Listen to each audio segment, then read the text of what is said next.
Hello everyone.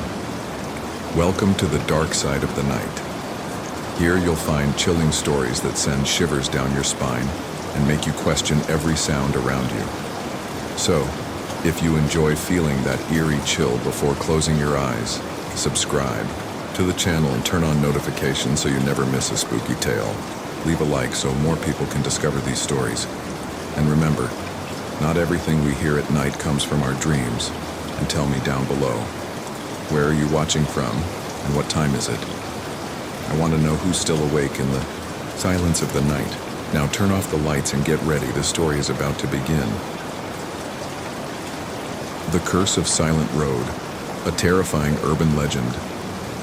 Tennessee is full of forgotten roads lost in dense forests and winding hills.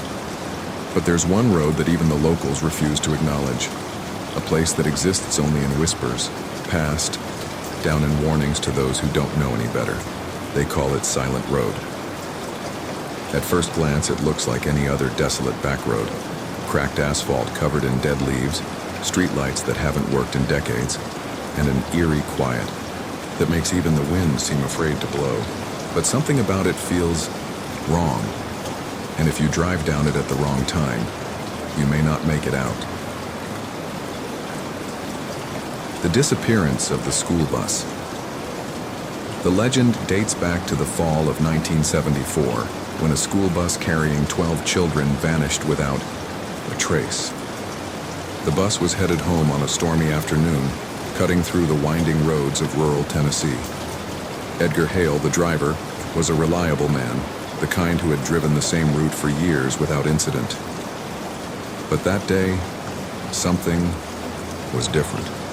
As the rain started coming down in thick sheets, Hale made a fateful decision to take a shortcut through Silent Road. It was meant to save time, but as soon as the tires touched the cracked pavement, the world around them seemed to shift. The rain stopped. Not slowed, stopped. The air inside, the bus grew unnaturally cold.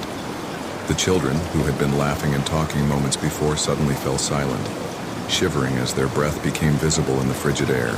The radio, which had been playing a local station, flickered with static before a strange whispering sound took over the frequency. Something was terribly wrong. Hale tried to turn back, but no matter how far he drove, the road stretched on endlessly, looping into itself like a maze with no exit. The trees on either side of the road seemed to close in, their skeletal branches forming twisted shapes against the darkening sky. Then, the headlights flickered. One of the children gasped, pointing toward the fogged-up windows. Small handprints had begun appearing on the glass from the outside. One by one, the children started to cry, whispering that they saw figures moving in the shadows beyond the bus. Pale shapes barely visible watching them. The last thing anyone ever heard from Edgar Hale was a frantic call over the radio. "They're here. Oh God, they're here." The bus was found the next morning, sitting in the middle of Silent Road with its doors wide open. The engine was still running. The headlights were flickering, but there was no one inside. The seats were empty save for the scattered backpacks, books, and a single notebook left open on the floor. The last words, scribbled inside, read, "Don't look back. The haunting. Silent Road." Since that day, Silent Road has been cursed. Those who dare to stop their car there at exactly midnight claim to hear distant echoes of children's laughter. Some say they hear soft whispers calling their names, or the faint tap-tap-tap of small fingers drumming against their windows. And then, there are the ones who see them, the shadowy figures of children standing just beyond the trees, their hollow eyes reflecting the dim glow of headlights. Some have reported seeing handprints appearing on their foggy windshields, just like the ones on the bus. But the worst is what happens in the rearview mirror. Many who have stopped on Silent Road report a horrifying phenomenon. When they glance at the mirror, they see something sitting in the back seat, a child silent and motionless staring at them. And in that moment, they feel an overwhelming urge to turn around and look.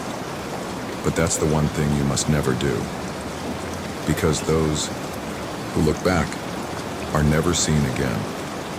So if you ever find yourself on a deserted Tennessee road late at night and your GPS begins to glitch, be careful. If you notice that your surroundings are too quiet, or that the trees seem to shift when you're not looking, you might already be on silent road, and someone might already be in your back seat.